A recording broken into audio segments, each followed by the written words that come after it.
को ये जरूरत है, मेरे साथ खड़े रहो, कोई धन की लालसा नहीं। उस पर अपना सामर्थ्य, काबिलियत होनी चाहिए व्यक्ति पर, सुंदर संस्कार ऐसे होने चाहिए, वो अपने आप अर्थोपार्जन कर सकता है। लेकिन एक विवेक देने की जरूरत, जैसे पेड़ होता है ना, पेड़ कितना ही बूढ़ा क्यों ना हो जाए, लेकिन उसकी छांव रहती है, उसकी छांव सदा रहती है, और बड़ा आनंद उसके नीचे बैठ करके व्यक्ति महसूस करता है। अब पेड़ बूढ़ा हो गया, उसमें फल तो है नहीं, ना उसमें फूल है, लेकिन छांव तो है। और ऐसे बड़े होने से क्या फायदा, बड़े हुए तो क्या हुए, जैसे पेड़ खजूर, हाँ? पंछी को छाया नहीं और फल लागे अधिकूल। ऐसे बड़े होने से क्या फायदा महाराज जी, इतने लंबे बड़े होने से बड़प्पन का क्या भाव है, न पंछी को छाया मिल रही और फल भी कोई खा नहीं पा रहा, क्या ऐसे बड़े से करना, क्या ऐसे बड़े से करना। जन्म आपका एक संयोगवश हुआ है, कोई कार्य के निमित्त आपका जन्म हुआ है, किसी उद्देश्य की पूर्ति के लिए जन्म हुआ है, किसी कर्म को पूर्ण करने के लिए आपका जन्म हुआ है, माता पिता के संयोजन से। लेकिन मुख्य कारण तो उपादान, वो पंचतत्व है, लेकिन जो निमित्त कारण है उनको भी पूर्ण रूप से समर्पण का भाव अपनी संतति के प्रति होना चाहिए। कई जगह हमने देखे हैं, ऐसी जगह पर बच्चे पढ़ रहे, दूर हैं, तबियत खराब है, स्वास्थ्य में गिरावट है, फोन किया जा रहा, आओ ना जी। तो आप कैसे उम्मीद कर सकते हो कि वो बच्चे कल हमारा सम्मान करें।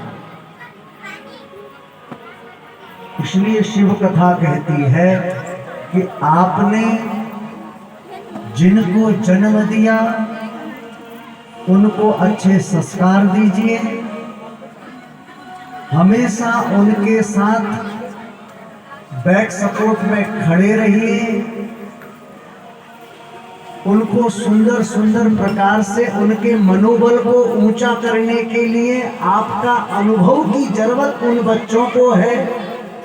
भले ही आप उनके लिए कुछ ना करें, ना भोजन बनाओ, लेकिन कुछ अच्छी बातें, उनको एक भाव रहता है कि हाँ हमारे बैक सपोर्ट में हमारे पितृगण हैं।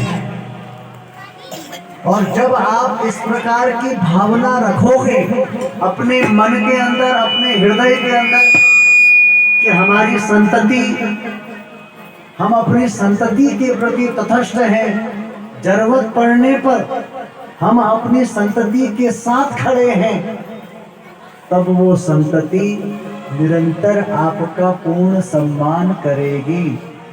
अब आपने संतति को अलग छोड़ दिया, जरूरत पड़ने पर आप अलग हैं, कोई सुध नहीं ली जा रही, अपनी ही दुनिया में मस्त हैं, तो आप ये उम्मीद नहीं कर सकते कि हमारी संतति कल हमारा पूर्ण सम्मान करेगी। इसलिए शिव कथा कहती है कि जो माता पिता अपनी संतति को पूर्ण उत्कृष्ट शिखर पर पहुंचाते हैं, उनके साथ हमेशा खड़े रहते हैं, उनकी समस्याओं का अनेक प्रकार से अपने मनोबल के द्वारा निदान करते हैं, उनके सुख दुख में हमेशा साथी रहते हैं, ऐसे माता पिता और ऐसी संतति एक दूसरे को समर्पण भाव से देखते हैं, और उसी को एक पूर्ण सम्मान कहा जाता है। पूर्ण सम्मान।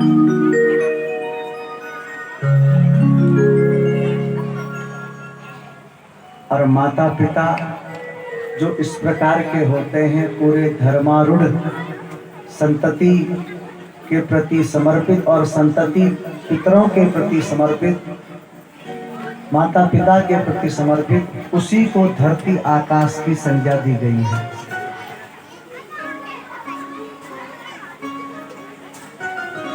शिव और शिवा